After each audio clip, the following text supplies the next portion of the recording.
오늘 함께 읽을 하나님의 말씀은 지난주에 이어서 데살로니가 전서입니다. 데살로니가 전서는 신약 성경 333쪽입니다. 제가 가진 성경은 333쪽, 데살로니가 전서 5장 12절에서부터 22절까지 같이 읽도록 하겠습니다. 333쪽입니다. 신약 성경 다 찾으셨어요? 같이 읽도록 하십시다. 형제들아, 우리가 너희에게 구하노니 너희 가운데서 수고하고 주 안에서 너희를 다스리며 권하는 자들을 너희가 알고 그들의 역사로 말미암아 사랑 안에서 가장 귀히 여기며 너희끼리 화목하라.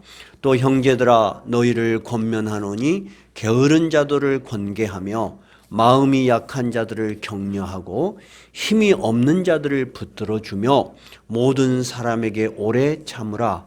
삼가 누가 누구에게든지 악으로 악을 갚지 말게 하고 서로 대하든지 모든 사람을 대하든지 항상 선을 따르라. 항상 기뻐하라. 쉬지 말고 기도하라. 범사에 감사하라. 이것이 그리스도 예수 안에서 너희를 향하신 하나님의 뜻이니라. 성령을 소멸하지 말며 애언을 멸시하지 말고 범사에 헤아려 좋은 것을 취하고 악은 어떤 모양이라도 버리라. 아멘. 우리는 지난주 2021년 새해 1월 달에 방송된 아주 슬픈 그리고 비극적인 사건을 하나 되돌아봤습니다. 생후 16개월 된 정인이라는 여자아이가 어느 가정에 입양이 되었는데 양부모의 지속적인 학대로 죽은 사건이었습니다. 그래서 매스컴이 대대적으로 이 사건을 보도했습니다. 그런데 우리가 크리스찬으로서 이 사건에 충격을 받았던 것은 이 어린아이를 입양했던 그 젊은 부모 33, 4이니까 바로 우리 자녀들의 나이대입니다. 그 두 양부모가 어린 시절부터 신앙교육을 잘 받은 목회자 자녀들이었다는 것입니다.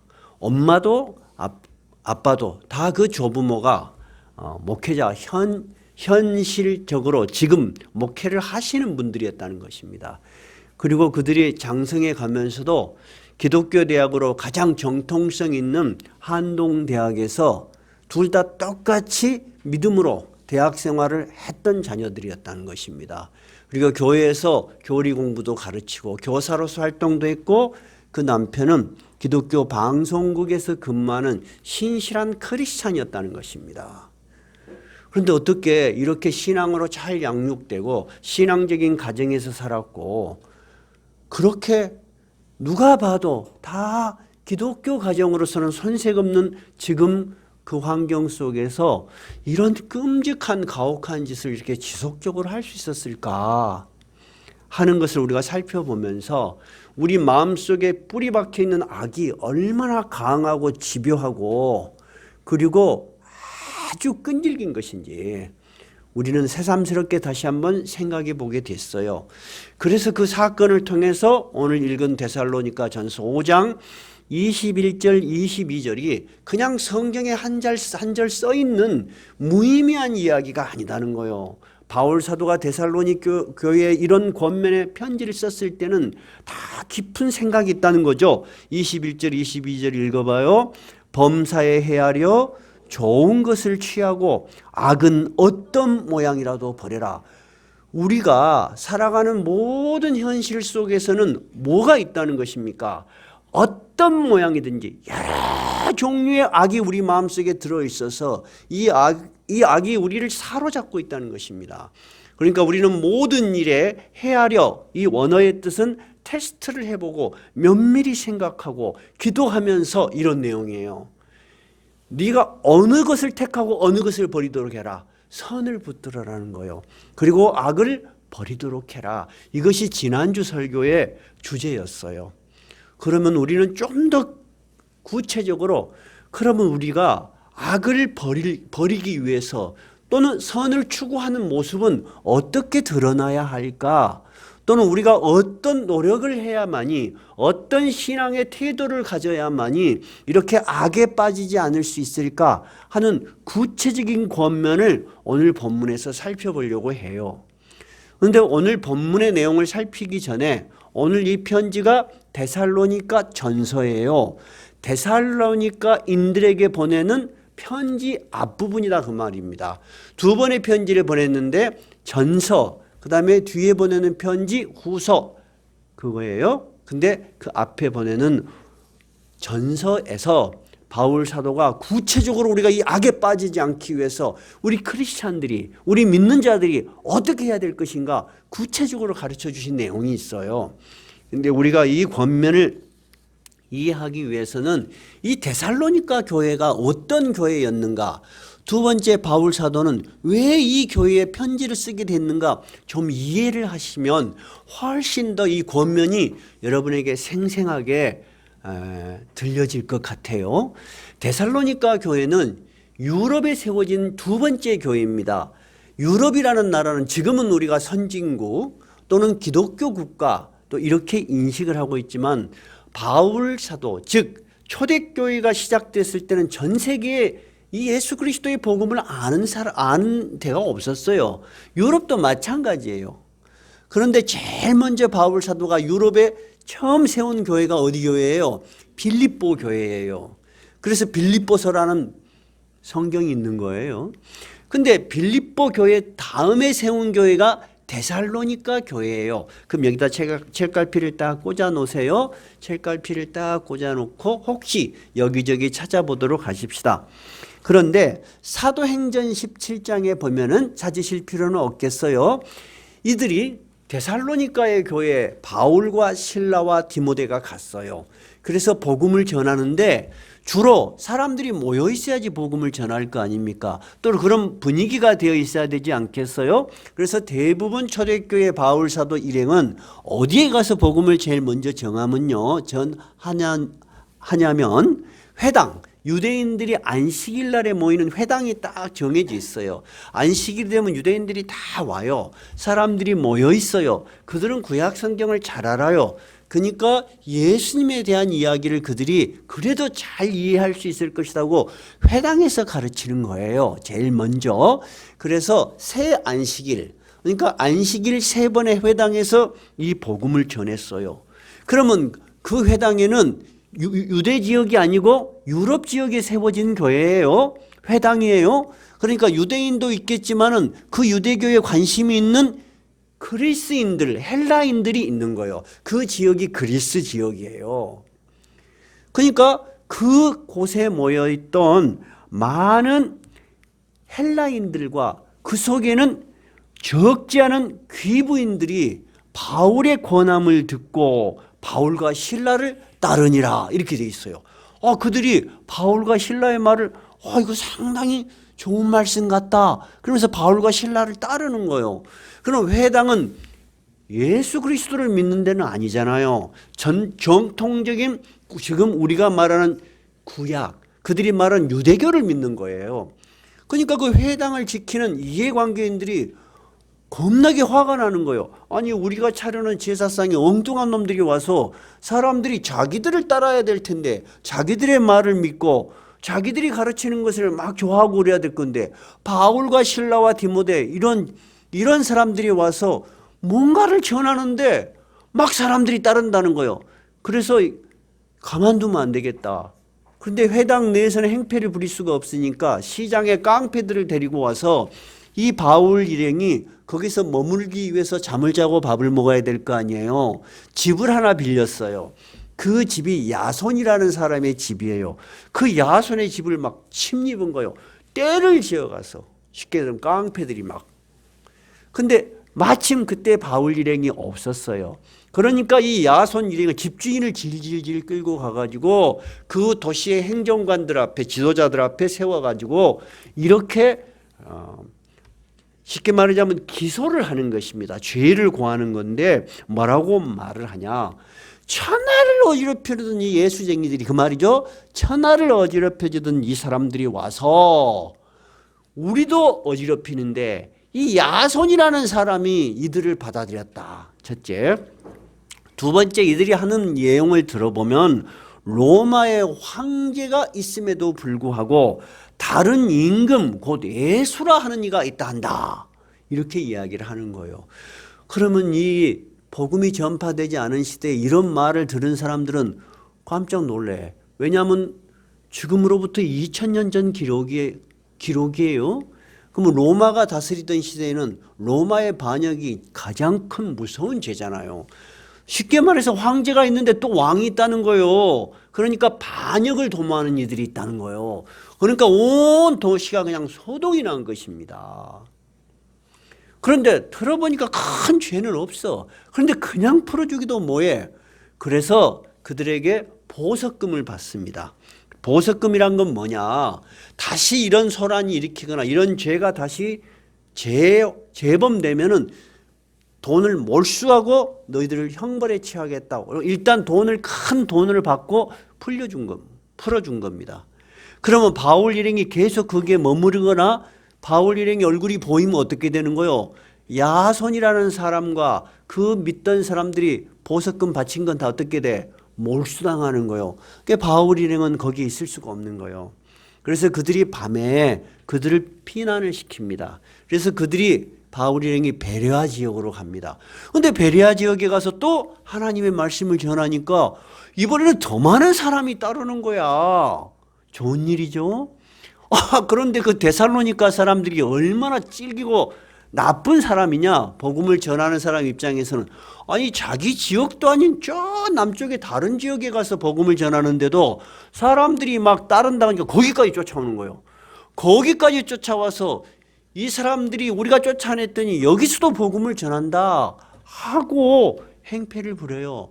그래서 할 수 없이 또 배를 타고 이제는 그리스 진짜 고린도 지역으로 가게 됩니다. 아테네. 지금으로 우리가 말하는 아테네 지역. 여러분 그러면 상식적으로 한번 생각해 봐요.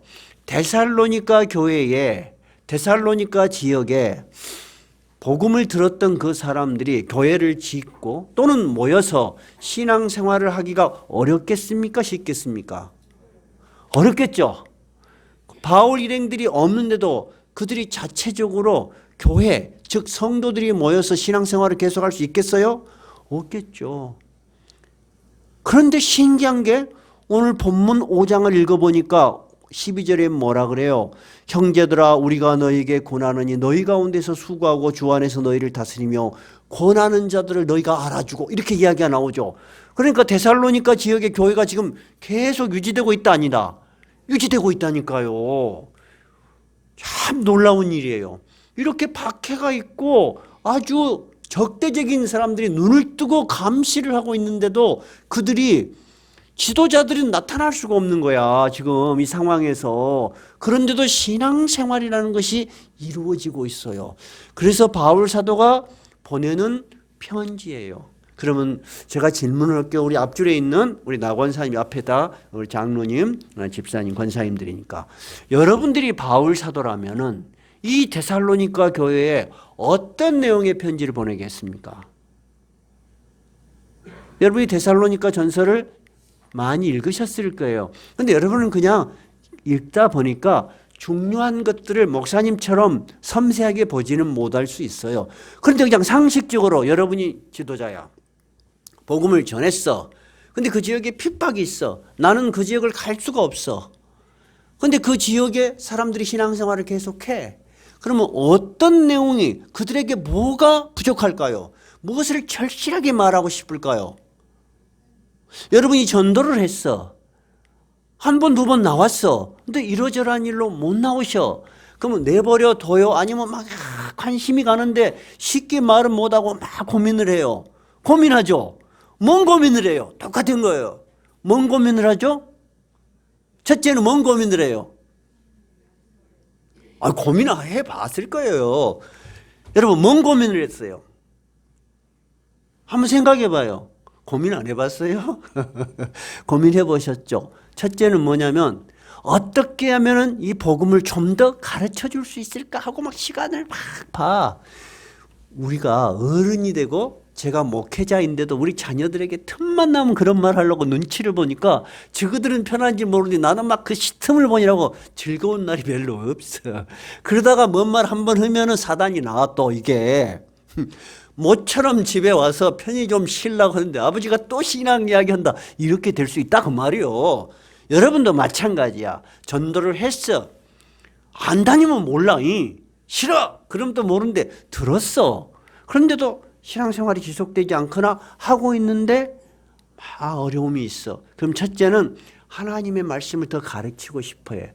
둘째는 여러분, 그 사람이 배우는 것만으로 신앙이 유지돼요? 아니에요. 그분이 신앙이 있고 교회를 나오고 싶어 하는데도 현실적인 환경이 여러 가지 제약 조건이 있어요. 현실적인 삶에 있는 그들을 굉장히 이해하고 그들이 그 상태에서 어떻게든지 이기고 신앙생활을 하도록 도와주고 싶어요. 데살로니가 전서도 똑같아요, 여러분. 그러니까 이 성경이라는 것을 여러분, 우리가 살고 있는 현실과 무관한 좋은 얘기가 아니에요. 똑같은 거예요. 그러면 첫째, 바울 사도가 제일 먼저 신경을 쓰고 그들에게 했던 내용은 뭐라고요? 이 복음을 바르게 이해를 시켜주려고 하는 거예요. 그러면 이 짧은 기간에 그들이 크리스찬이 됐다는 것도 놀랍지만은 신앙생활이 유지되다 보니까 잘못 이해하고 잘못 가르치는 다른 것도 영향을 받을 수 있겠죠. 오늘은 그 부분은 말씀드리고 싶지 않아요. 그래도 우리가 한 구절만 한번 찾아봅시다. 데살로니가 전서 이게 그대로죠. 앞쪽에 보면 4장 13절 한번 봐봐요. 4장 13절. 자, 한번 구체적으로 이들이 이 기독교 신앙을 이렇게 바울 사도같이 훌륭한 분이 3주나 가르쳤음에도 불구하고 또 헷갈리는 부분들이 있구나. 한번 읽어봐요. 4장 13절 시작. 형제들아, 자는 자들에 관하여는 너희가 알지 못함을 우리가 원하지 아니하노니 이는 소망 없는 다른 이와 같이 슬퍼하지 않게 하려 함이라. 무슨 말이죠? 자는 자들이란 건 뭐예요? 죽은 자들이야. 데살로니가 전서에 나오는 이 내용은 이런 거예요. 데살로니가인들은 그리스 철학의 영향을 받은 사람들이요. 그 사람들은 사람이 죽으면 영혼이 하늘나라로 간다는 것은 우리하고 비슷해요. 근데 육체를 아주 혐오했어요. 혐오. 육체는 더러운 거다 인 거야. 그게 플라톤의 사상이에요. 플라톤의 이데아론. 그 이데아의 세계가 진짜 세계고 이 눈에 보이는 이 가시적인 세계는 아주 추악한 세계다. 그러니까 죽음은 저 좋은 나라로 간다는 거야. 그런데 우리는 부활을 가르치잖아요. 부활이 뭐예요? 다시 육체를 입는 거예요. 그 이해를 못해요, 이 사람들은. 그리고 자기들 식으로 이해를 해. 그러니까 그 사람들은 어떻게 이해를 했냐면은 죽은 사람들은 부활이 없다. 살아있는 사람이 예수를 잘 믿으면 바로 하늘나라에 간다. 이건 이해를 했는데 죽은 사람이 부활한다는 것은 이해를 못했던 거예요. 그래서 죽어버렸어. 자기 형제가 예수를 믿다가 하니까 이제 이 사람은 끝나버렸다고 막 슬퍼하고 있는 거야. 부활에 대한 믿음이 잘못된 거예요. 그래서 데살로니가에서는 어떻게 우리가 다시 부활하는가에 대해서 자세한 내용이 있어요. 자, 깊이 들어가지 맙시다. 이 부분은. 그러니까 우리가 신앙에 대해서 잘 배우는 거 중요해요? 안 중요해요? 굉장히 중요해요. 신앙을 열정만 가지고 신앙생활하면 안 돼요. 그러면은 너무나 쉽게 이단에 빠지기 쉬워요. 지금 우리가 말하는 이단들, 대표적인 이단들이 지금 신천지예요. 신천지에 간 사람들, 예수 전혀 안 믿던 사람들, 그 사람들은 잘 유혹 안 해요. 어떤 사람들이 주로 신천지로 넘어갑니까? 오랫동안 신앙생활을 했는데 전혀 이런 교리적인, 이런 치밀하게 잘 배우지 못한 사람들이 막 성경 공부를 가르쳐 준다 그러고 비유를 풀이해 주니까 어머, 나는 지금까지 20년 다녀도 이런 이야기 처음 들어봤어야. 그거 그리 간다니까.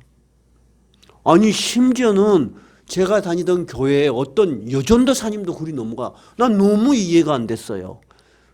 오늘은 하여튼 그 이야기가 초점은 아니에요. 그래서 잘 배워야 돼. 신앙은 열정이 있어야 해요. 근데 열정만이 있는 신앙은 어떤 신앙이라고요? 위험한 신앙이 될 수 있고 이단에 빠질 수 있고요. 그리고 오늘 13절 읽은 것처럼 소망 없는 다른 이와 같이 슬퍼하지 않게 하려 함이라. 아무 헛된 것을 추구할 수 있는 거예요. 그래서 잘 배워야 해요. 그런데 우리가 이 잘 배운다는 것, 우리 교회에서는 그러면 어떻게 목사님이 신경을 쓰냐? 주로 저는 성경을 설교를 할 때 여러분이 듣기 좋고 들을 때 그냥 쌈박한 그런 내용보다는 성경의 본문을 잘 전하려고 해요. 그리고 여러분이 오시면은 기초 교리 공부를 해요. 맞죠? 그 다음에 뭐 해요? 신구약 성경 전체 개관하기, 그 다음에 전체 흐름 읽기. 자꾸 성경을 읽어보도록 하세요. 너무 신학적인 얘기를 너무 좋아하다 보면은 오히려 성경을 놓치기 쉬워요. 성경을 잘 읽어보도록 저도 역시 나름대로 굉장히 애를 쓰고 있습니다. 그런데 이제 우리가 오후 2시에 별도로 하는 성경 공부를 할 시간이 금년에는 없을 것 같아요. 코로나가 작년 1년, 또 금년 1년은 갈 것 같아요. 그런데 우리가 국민의 한 사람으로서 또 그리고 지성인의 한 사람으로서 자주 모여서 이런 위험한 상황을 만들 수는 없으니까 아무래도 오후 2시가 지속되지 않을 것 같아요. 그래서 제가 이번 수요일부터 2월 달부터는 첫째 주, 둘째 주 또 중요한 성경 공부를 또는 하나님의 말씀을 전하려고 해요. 그런데 여러분의 생업이 다양하세요. 억지로 또 그렇게 하실 수는 없으니까 우리 이정관 장로님에게 부탁해서 녹화를 잘 해놓겠습니다. 그 활용 방법은 다음에 또 말씀드릴게요. 방금처럼 우리가 데살로니가 4장에서 읽어본 것처럼 잘 배우는 거 중요하죠. 근데 문제는 잘 배우는 것만이 신앙이 완성되는 단계가 아니다는 거예요. 자꾸 가르치고 또 가르쳐. 그 다음 사람은 뭘 배울 거예요? 이 사람이 또 횟수가 지나가. 그럼 교회에서 또 새로운 걸 가르치고 또 가르쳐. 계속 가르치는데 문제는 뭐냐? 그 가르침이 전혀 자기의 삶과 연결이 안 돼. 이 정인이 사건이 바로 그런 대표적인 케이스요. 어렸을 때부터 그리고 처녀 때, 총각 때 남을 학생들을 가르칠 수 있는 지도 교사요. 교리를 가르치는 사람이요. 더 이상 가르칠 거 있어 없어? 없다니까? 그러면 그 사람의 신앙이 어떻게 해야 돼? 완벽해야 되잖아. 전혀 그렇게 안 된다는 거야 지금. 모르는 것은 문제 있지만 많이 알면 알수록 신앙이 깊어진다? 그게 아니다니까요.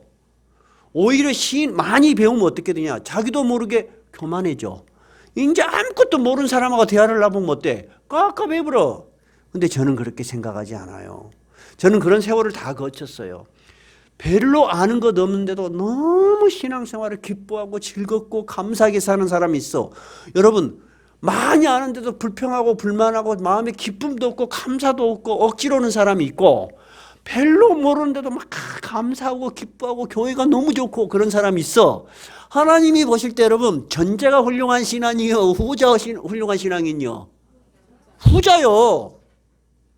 오늘 지금 그 이야기를 하려고 하는 거예요. 데살로니가 교인들은 불과 3주밖에 안 배웠어. 근데 이들은 지금 믿음이 우리보다 훨씬 못하다니까. 아는 게 부활도 잘 모르고 있다니까. 그런데 이들의 삶은 그렇지 않았다는 거예요. 한번 찾아볼까요? 여기다 꽂아놨죠. 데살로니가 1장 5절 한번 읽어봐요. 1장 5절 시작. 1장 5절 시작. 이는 우리 복음이 너희에게 말로만 이른 것이 아니라 또한 능력과 성령과 큰 확신으로 된 것임이라.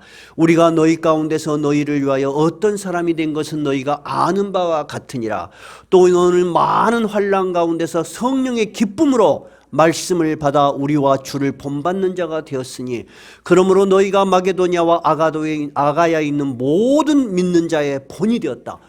이들이 하나님의 말씀을 들었는데 성령의 기쁨으로 말씀을 받고 그들의 삶이 변화됐다는 거예요. 삶이 변화돼서 그냥 교인이 아니고 그 다른 지역에, 온 지역에, 마게도냐의 전 지역에, 야 저들이 어떻게 저렇게 변했지? 저들이 예수라는 그 분을 믿고 저렇게 변했대 하고 본이 됐다는 겁니다. 여러분 그러면 신앙의 구체적인 모습은 하나의 내용에 대해서 이해하고 아는 것도 중요한 측면이지만 또 하나의 측면은 뭐예요? 삶에 있어서 변화된 모습이에요. 이들은 변했다는 거예요. 어떻게 변했다는 거예요? 어떻게? 뭐라고 되어 있나요? 어떻게 변했다고요? 6절. 모든 환란이 있음에도 불구하고 어떻게? 성령의 기쁨으로 말씀을 받다. 그들 안에 뭐가 있었다는 거예요? 기쁨이 있었다는 거예요. 근데 그 기쁨은 세상이 주는 기쁨하고 달라. 세상이 우리에게 주는 육체적인 즐거움, 감정적인 즐거움, 그런 것하고 달라. 어디서부터 오는 거예요? 성령의 기쁨으로. 근데 이들이 무엇을 통해서 그렇게 됐어요? 무엇을 통해서? 5절이죠.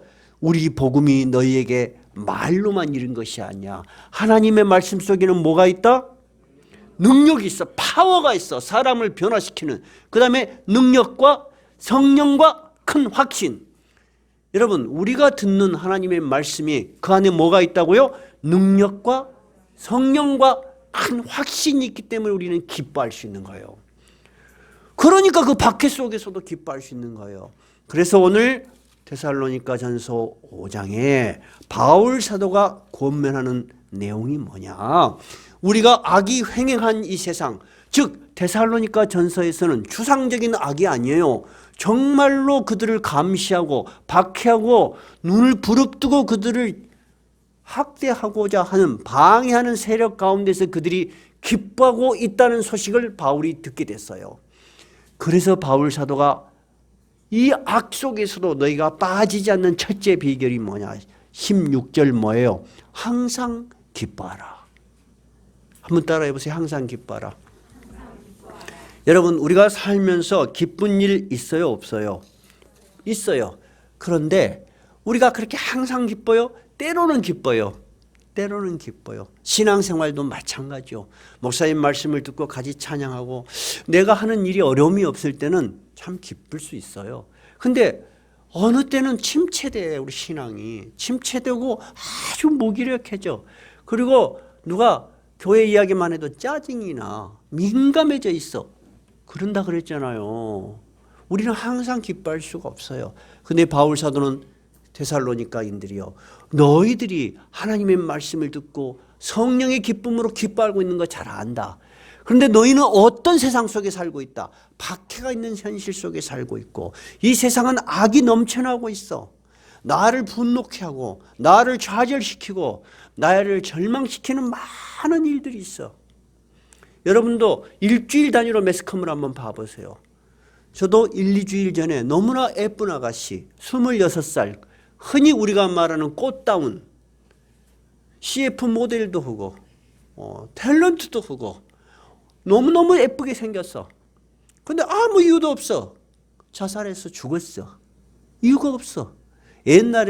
전에는 누가 죽으면 유서도 드러났고 이유도 말하고 그랬어요. 근데 요즘은 개인적인 사생활 보호를 위해서 그냥 죽은 사실만 해요. 아무 이유가 없어요.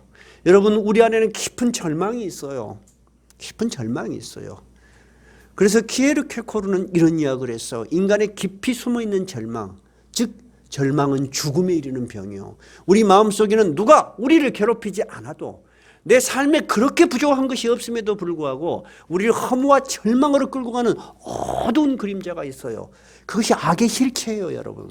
근데 그것을 우리가 어떻게 이겨요? 아무것도 부족하지 없는데도 찾아오는 이 어두운 그림자를 우리가 어떻게 이겨요? 그래서 여러분, 하나님의 말씀은 그 안에 능력이 있고 성령이 있고 큰 확신이 있는 거예요. 이 바울 사도가 이야기하는 것은 항상 기뻐하라는 거예요. 그럼 여러분, 항상 기뻐하는 것은 세상적인 능력이요, 우리의 의지예요. 세상적인 능력이 아니에요. 우리의 의지도 아니에요. 항상 기뻐할 수 있는 것은 여러분, 하나님이 우리에게 줄 수 있는 영적인 능력이 있어야만 이게 가능해요. 그래서 두 번째 17절 어떻게 하라는 거요? 쉬지 말고 기도하라는 거야. 네가 항상 기뻐하고 싶지? 여러분, 기뻐하고 살고 싶어요? 불평하고 불만하고 살고 싶어요? 기뻐하고 살고 싶잖아요. 여러분도 자녀들을 기르고 여러분도 직장이라는 것을 해.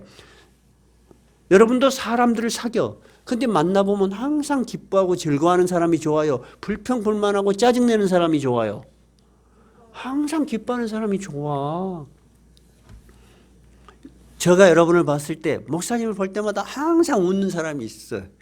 그리고 목사님을 봐도 아무 표정이 없는 사람도 있을 수 있어.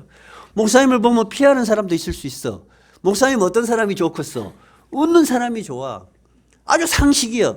우리 모두가 기뻐하면 기뻐할수록 모두에게 좋은 거예요. 근데 이상해요. 좋은 줄 알면서 인간은 선보다 뭐를 택해요? 악을 택해. 항상 분노하고 싶고 짜증내고 싶고 자기의 불만을 표출하고 싶고 그래요. 항상 기뻐하는 것은 여러분 사람의 능력으로 되는 일이 아니에요. 하나님으로부터 오는 능력이 우리에게 있어야 해요. 그래서 바울 사도가 쉬지 말고 기도하라는 거예요. 여러분 그러면 쉬지 말고 기도하라는 것은 24시간 막 기도하는 것을 이야기할까요? 아니에요. 어떤 일을 당하든지예요. 너희들은 기도해서 너희들이 당하는 현실을 이겨내라는 거야. 악에 빠지지 말고 선을 붙들라는 거야. 여러분 살면서 순간순간 깜짝 놀랄 일, 그 감정이 막 교란되는 일, 분노가 표출되는 일들 많아요, 적어요? 많잖아요. 그럴 때마다 한숨 쉬고 그러지 말고 기도할 때구나 하고 순간순간 기도하세요. 우리가 이 주보에 성경 읽기 전도에 제가 구체적으로 적어놨어요. 2번 하루에 1분 기도하기. 여러분 1분 엄청 짧아. 근데 눈을 딱 감고 시계를 놔두고 1분 한번 기다려봐. 길어 짧아? 길어. 1분 기도 아무것도 아닌데 쉬운 거 아니야. 뭔 일 있을 때 1분 딱 기도해. 제가 신앙이 깊어지는 여러 가지 과정도 있겠지만 나도 여러분처럼 배울 거 다 배웠어. 신학교 가니까 막 새로운 걸 가르쳐 주는 거야. 그래서 야 내가 뭘 몰랐구나. 그런 거 하나도 없었다니까. 다 똑같은 거야. 그래서 내가 어렸을 때부터 신앙생활하는 사람 잘 이해가 돼. 그거 새롭게 배워갖고 나한테 하나도 영적인 거 막 즐거움 없었다니까. 진짜야. 근데 내가 왜 무너졌냐. 1분 기도. 1분 기도. 기차를 타고 개척교회를 하기 위해서 교회에 한 명도 없는데 한 명이 올 줄도 모르니까 일주일에 한 번씩 내려와. 그러면 금요일 날 내려와. 5시간 타고 기차를 내려와. 교회 예배드리면 한 명 있어. 그럼 또 올라가. 그걸 1년 동안 하면서 기차에서 기도. 그 기도의 시간이 나를 굉장히 강하게 만들었어요. 여러분 신앙이라는 것은 나와의 삶에 무관한 어떤 이론을 배우는 거 굉장히 중요하지만 그것보다 더 중요한 것은 구체적인 나의 삶을 두고 기도하는 거예요. 하나님 한 명도 없는 교회를 위해서 제가 오늘도 내려갑니다. 이 내려가는데 누가 올지 모르지만은 이 하나님의 말씀에 영감 있게 해주시고 힘 있게 해주십시오. 나 1년 동안 피곤한 줄을 몰랐다니까. 여러분 내가 다른 일로 일주일에 한 번씩 와라 오르라 내리라고 못할 거야. 여러분의 주어진 구체적인 삶을 붙들고 여러분 기도하셔야 돼요. 그것이 쉬지 말고 기도하라는 거예요. 하나님으로부터 내려오는 영적인 힘을 얻으라는 거야. 그 힘이 아니면 여러분 우리가 악을 이길 수가 없어요. 악을 이길 수가 없어요. 그래서 1분 기도하는 거 소중해요. 그리고 우리 수요일 날 모두 모여서 같이 기도하는 것도 소중해요. 예수님도 소중하지 않았다면 오순절날 성령을 내려보시기 전에 너희들은 예루살렘을 떠나지 말고 모두 기다리라고 했겠어요? 그들이 모여서 한 게 뭐예요? 오로지 기도에 힘쓰더라. 여러분 기도의 힘을 무시하면 안 돼요. 기도를 하다 보면 또 기도할 게 생겨요. 기도를 할 게 생기다 보면 더 깊이 기도하게 돼요. 그러니까 기도의 시간이 길어져. 근데 여러분 기도를 안 하던 사람이 기도하려고 앉아보면 몇 초면 끝나요? 5초면 끝나버려. 하나님 제가 기도합니다. 아멘 끝. 아무리 기도하려 해도 기도의 생각이 안 나. 근데 기도는 하면 할수록 자꾸 기도할 게 생각이 나요. 그리고 떠올라. 그래서 저도 새해 기도 여러분 지금 2012년 나의 기도의 제목에 적어놨어. 하루에 몇 분 이상 기도하기. 그리고 누구를 전도할 것인가. 이 사람들을 위해서 기도만 해도 5분이 가버려. 이 사람들의 삶을 위해서. 그들은 나를 모르지. 내가 기도하는지도 모르지. 그래서 오늘 이 광고 시간에 또 알려줄 거예요. 여러분, 우리가 살아가는 구체적인 삶에서 드리는 기도가 바로 쉬지 말고 기도하라는 거예요. 그 다음에 세 번째가 뭐예요?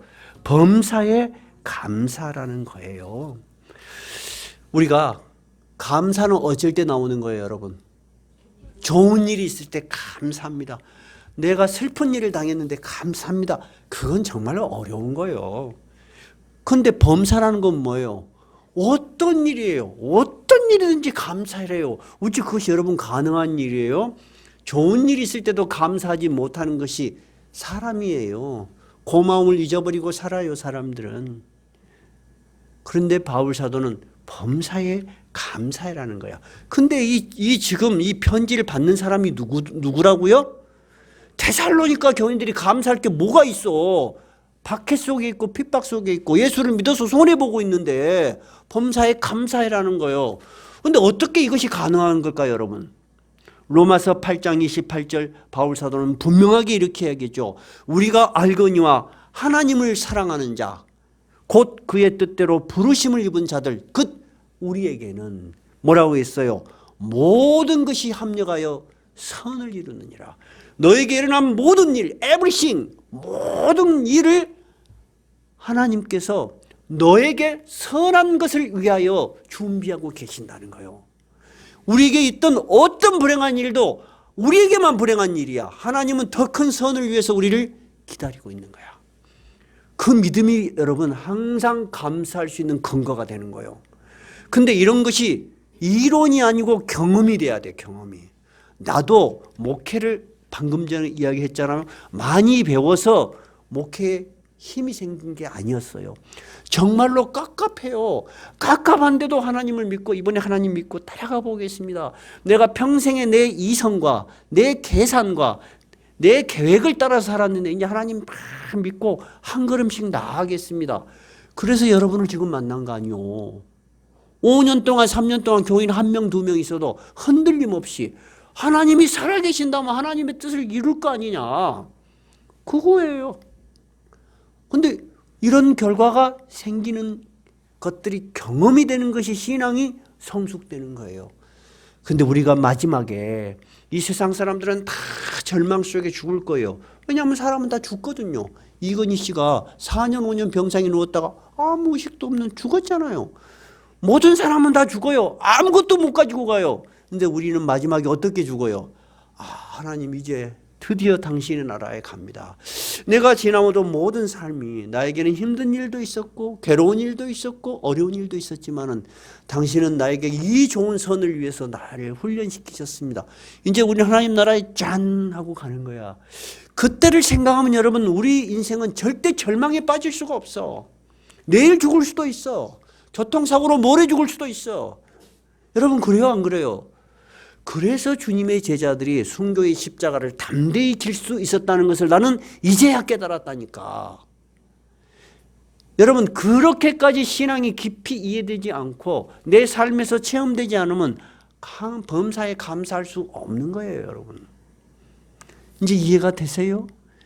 그러면 여러분 오늘 제가 구체적으로 이야기한 것처럼 이 젊은 부부가 너무나 상상할 수 없는 비참한 결과를 가져온 16개월 되온 입양 아이를 때려서 발로 밟아서 대장이 끊어지고 췌장이 끊어져서 지금 구속되고 기소돼서 살인죄로 다시는 회복될 수 없는 인생의 나락에 떨어졌어.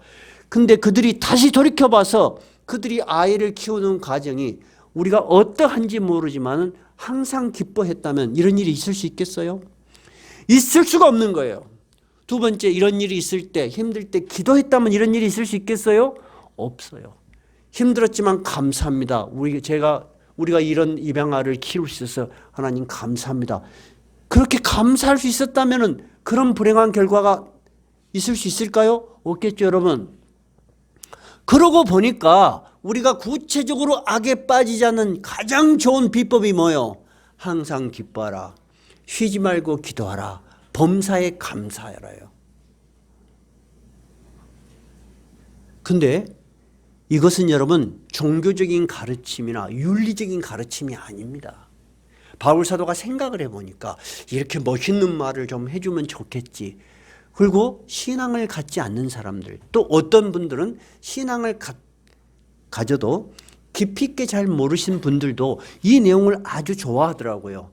항상 기뻐하라, 쉬지 말고 기도하라, 범사에 감사하라. 굉장히 좋아하세요. 근데 이 편지를 받은 사람들이 어떤 상태였다는 것을 그들은 모르고 있더라고요. 어떤 상태였다고요? 환난과 핍박 속에 있는 성도들이었다는 거예요. 그들은 내가 편한데 좀 더 멋있는 말로 이것을 이해하고 있어요. 그렇지 않아요. 이것은 처절한 신앙의 삶 가운데서 우리가 현실 가운데 신앙인이 부딪히면서 살아야 될 길인 거예요. 근데 바울 사도는 이 권면이 어떤 성격을 가지고 있는가? 18절 하반절에 이렇게 이야기를 해요. 이것이 그리스도 예수 안에서 너희를 향하신 하나님의 뜻이다. 너희들이 예수를 믿느냐? 그렇다면 예수를 믿게 하신 하나님의 뜻이 뭐냐는 거야. 너희들이 현실 속에서 신앙을 그럴듯한 종교적 관념으로만 받아들이지 말고 어떻게? 항상 기뻐하고 쉬지 말고 기도하고 범사에 감사하는 삶을 살도록 하나님이 너희를 불렀다는 거예요. 여러분, 그러니까 냉정하게 생각해 봐요. 여러분이 예배를 드리러 오시고 또 예배를 드리고 다시 삶의 길로 돌아가실 때 우리 안에 기쁨이 있는가? 한번 생각해 보셔야 돼요. 쉬지 않고 기도하고 있습니까? 범사에 감사하고 있습니까? 이것이 여러분 신앙이 깊어지고 있는가 깊어지고 있지 않는가 하는 척도예요. 다른 걸로 여러분 자기의 신앙을 보면은 너무 추상적이야. 근데 이건 너무 분명해. 여러분 안에 기쁨이 있으세요? 그러면 우리 교회는 꼭 손을 들어봐요. 그래야지 확실해. 내 안에 항상 기쁨이 있다. 손 들어보세요. 감사해요. 쉬지 않고 기도하고 있다. 손 들어보세요. 오케이. 범사에 감사하고 있다. 여러분, 바울 사도가 데살로니가에 보내는 이 세 마디는 종교적 윤리적 가르침이 아니에요. 너희를 부르신 하나님의 뜻이니라. 우리가 하나님의 뜻을 따라 산다는 것은 나의 삶과 무관한 어떤 피아노 세계만을 이야기하는 게 아니에요. 구체적으로 나의 삶 속에 이러한 모습이 내가 있기를 바라는 거예요. 그렇게 변화되기를 바라는 거예요. 누가? 하나님께서 바라시는 거예요. 제가 이 설교 중에도 잠깐 이야기했지만 제가 목회를 하는 과정도 그런 과정이었습니다. 어렸을 때 많은 것을 들었습니다. 청년 때 기타 메고 나가서 막 개척교회도 하고 청소년들 70명 80명도 모아서 캠프도 해보고 그리고 개척교회도 세워도 보고, 그런데도 근본적으로 내 마음속에는 악이 항상 있다는 것을 제가 오랜 세월의 경험을 통해서 확실하게 깨달았습니다. 우리 안에 있는 악은 우리가 많은 걸 배움으로 사라지는 게 아닙니다. 악은 어떤 형태든지 어떤 모양으로든지 우리 주변에 있습니다. 우리 안에 있습니다. 여러분, 그것을 인정해야 됩니다. 인정하지 않으면 넘어집니다. 그런데 그것을 이기는 방법은 어떤 거라고요? 오늘 데살로니가 전서에서는 어떻게 가르쳤다고요? 항상 기뻐하라. 두 번째, 쉬지 말고 기도하라. 세 번째, 범사에 감사하라. 이것이 여러분이 오늘부터 살아가야 될 현실적인 신앙의 성숙입니다. 이것이 하나님의 뜻입니다. 그렇게 추구하며 살아가는 여러분의 길을 하나님이 아주 선한 곳으로 인도하실 것입니다. 찬송가 384장입니다.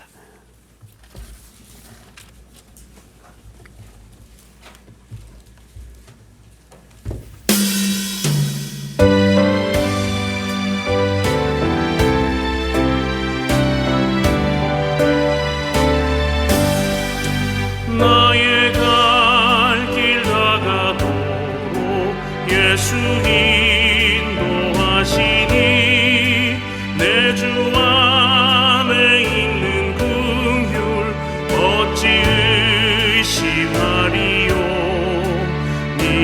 믿음으로 사는 자는 하늘 위로 받겠네. 무슨 일을 만나든지 만사 형통하리.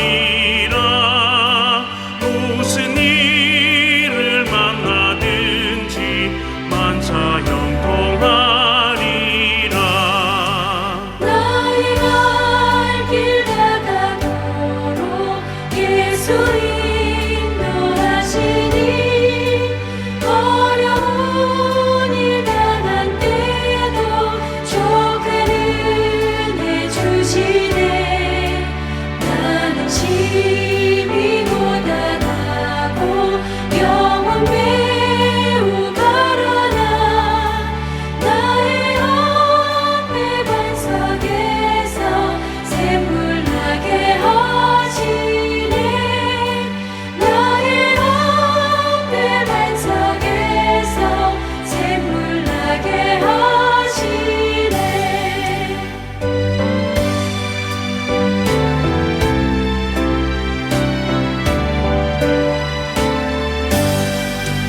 나의 발길 다가도록 예수 인도하시니 그의 사랑 어찌 큰지 말로 할 수 없도다 성령함과 받은 영혼 하늘 날아갈 때에 영명부를 다해 찬송 예수 인도하셨네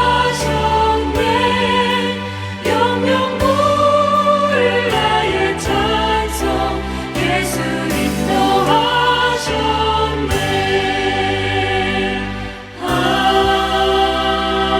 아멘. 오늘 바울 사도가 권면하는 말씀을 나의 삶에 비추어 보면서 우리가 그렇게 살았는지 또 그리고 그렇게 살 수 있도록 함께 기도하십시다.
하나님 아버지,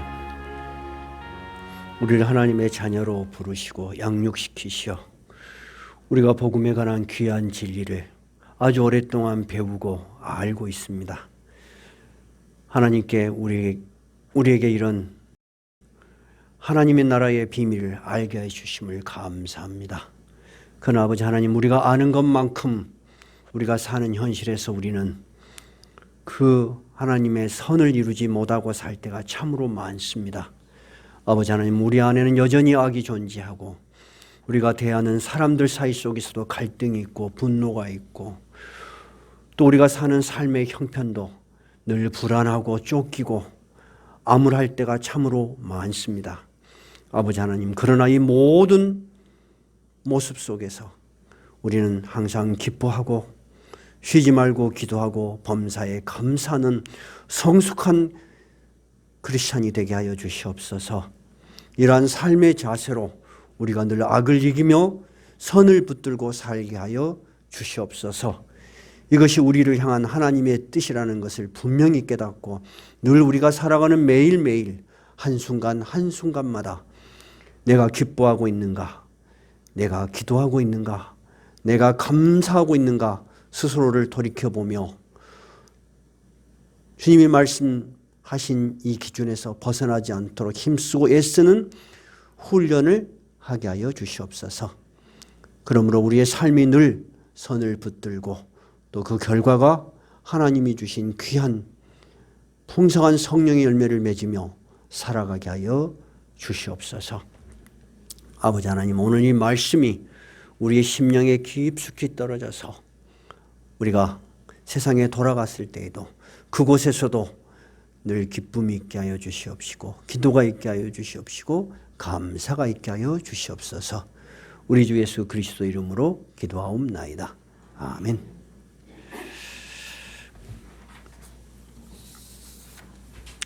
광고